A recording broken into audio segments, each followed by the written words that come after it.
Hello there, very good evening and welcome to your Primetime News Bulletin. I'm Shane Silva. I'm Sonali Wanikapaduge. The Egyptian army has been holding talks with government and protest leaders as the deadline it's set for a resolution to the mass demonstrations approaches. The News First International Desk has been closely monitoring the developing situation in the volatile North African nation.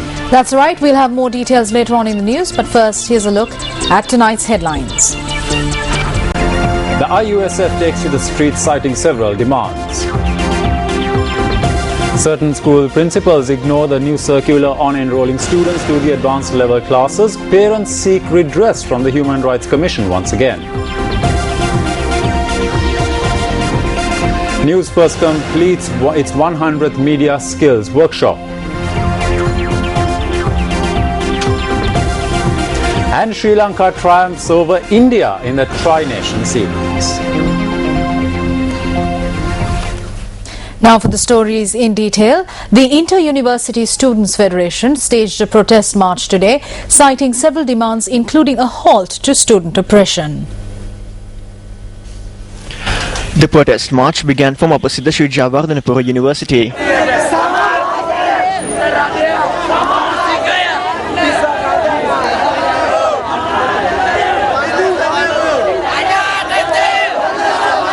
The demonstrators demanded that Mahapolo scholarship be increased to 5,000 rupees, the cessation of militarization in the education sector, and the affirmation of free education.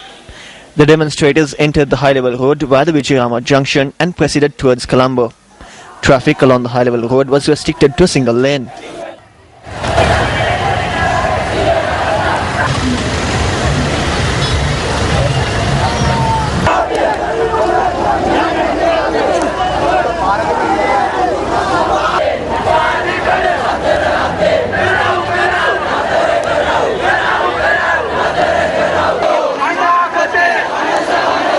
We urge the government to take immediate steps to resolve the issues in the education sector. The struggle we began today will be transformed into island-wide protests by tomorrow.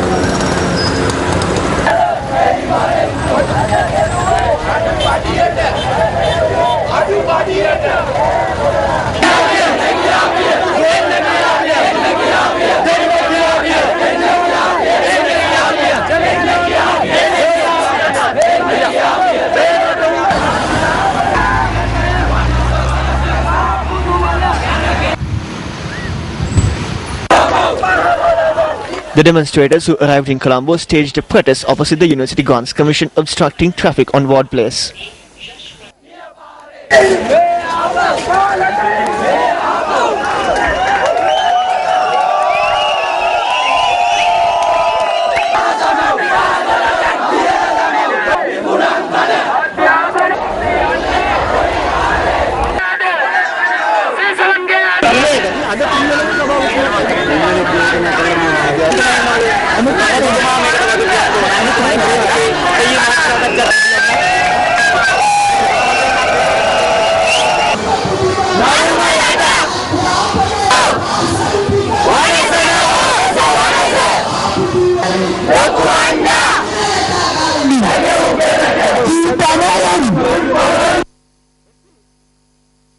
At a media briefing convened yesterday, the Minister of Higher Education expressed the following views on the protest march.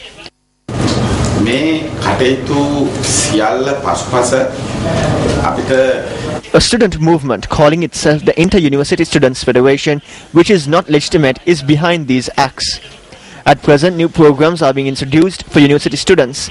Special programs are in place to increase the English language proficiency of the students. Subjects will be taught in English medium soon.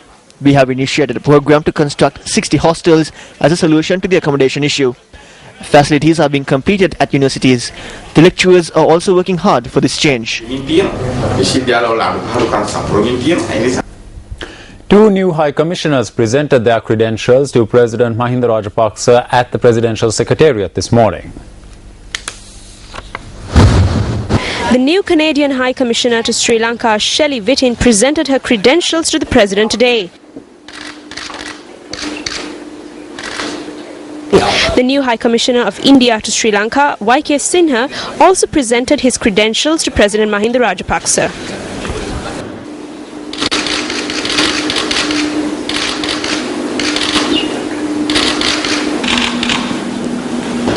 YK Sinha is a seasoned diplomat and during his career of 32 years has handled several important assignments in Indian diplomatic missions and at the Ministry of External Affairs in Delhi.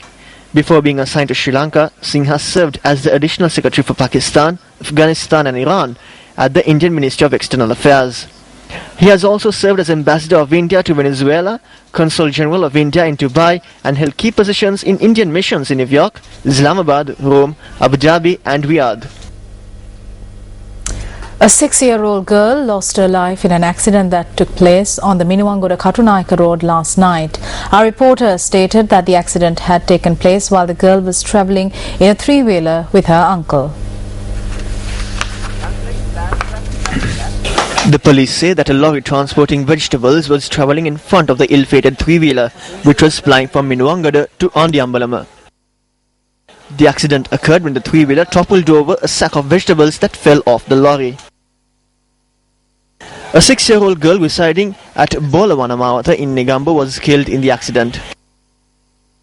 The police say that the girl succumbed to her injuries while being treated at the Minuwangoda hospital. News First visited the home of the unfortunate and innocent victim of this tragedy, Hiruni Moksha in Negombo this afternoon. Her body had not been brought home at this time. Our cameras captured this compelling footage of her pets.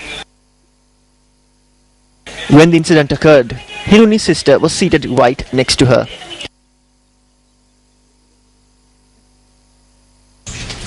චූටි මාමත් එක්ක සියලා ගෙදර ගිහිල්ලා එද්දි මේ කරවිල ගෝනියක් මේ Yesterday we went with our uncle to visit our grandfather and as we were going the three-wheeler we went over a sack of vegetables and then it toppled onto my sister. My uncle and I were unharmed. It was only my sister that was injured.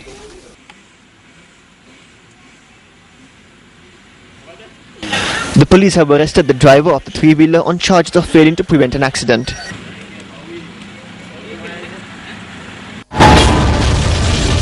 Use of plastic crates made mandatory when transporting certain types of vegetables.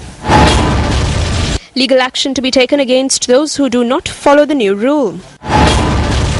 Shouldn't steps be taken to inquire into whether vegetables are being transported in a safe and secure manner?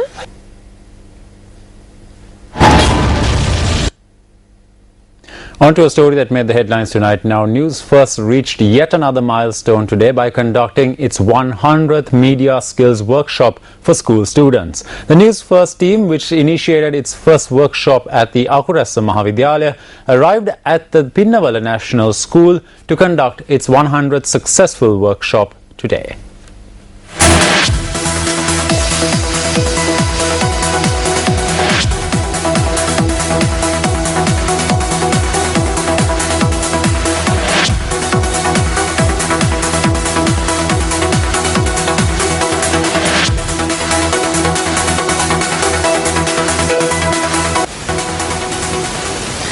The News First team, which arrived to conduct the 100th Media Skills Workshop, was extended a warm welcome. Journalists at News First extended their support towards a success at the Media Skills Workshop.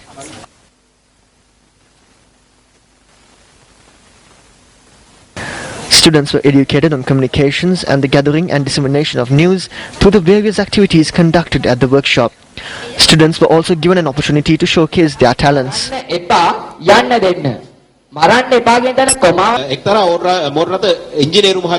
donation of books was made to the library of the Pinnavala National School. It's because of the change Sirasa brings the media, dear children, we decided to start off this workshop because we need to improve the media proficiency among the children.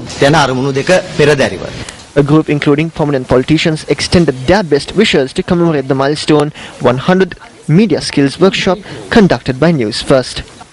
A great opportunity has been provided for the children in our villages to enter the world of media. I see this as a unique and important social service. I think the holding of the 100th workshop in the Kegal district is very important to our district. It is an important opportunity for our children. Therefore, I wish to extend my best wishes to this special occasion. If you look at the journey of News First from the day they started, they have done a great service to the media for children. In the field of media, the organization which always initiates programs in Sirosa. After that, most others follow.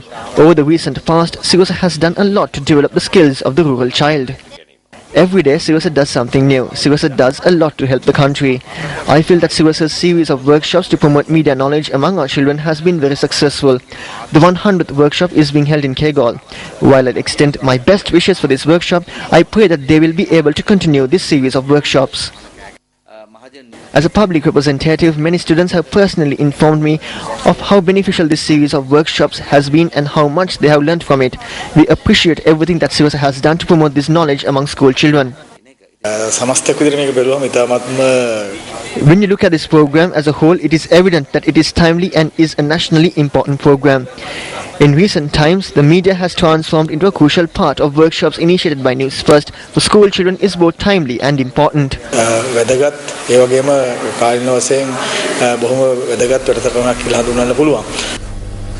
Commissioner of the Human Rights Commission of Sri Lanka, Attorney at Law, Dr. Pratibha Mahanamaheva says that if an allegation is made against a player, the final decision should not be made based on a report submitted by a single officer, but by investigating all reports regarding the incident. The Commissioner of the Sri Lanka Human Rights Commission made this comment when we inquired into the incident where a Sri Lankan cricketer had behaved in an unruly manner inside an airplane. International media reported yesterday that a Sri Lanka A-team cricketer had behaved in a drunken, disorderly fashion aboard a British Airways flight. Issuing a communique in relation to the incident, Sri Lanka Cricket said that an investigation will be launched based on the report of the team manager, and if the player is found guilty, disciplinary action will be taken. Cricket is one of the game you call gentleman's game.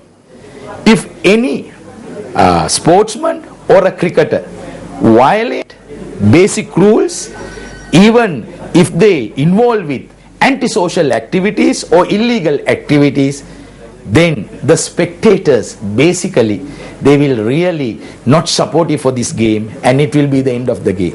If there is any charge, the basic thing, you must conduct a discipline inquiry.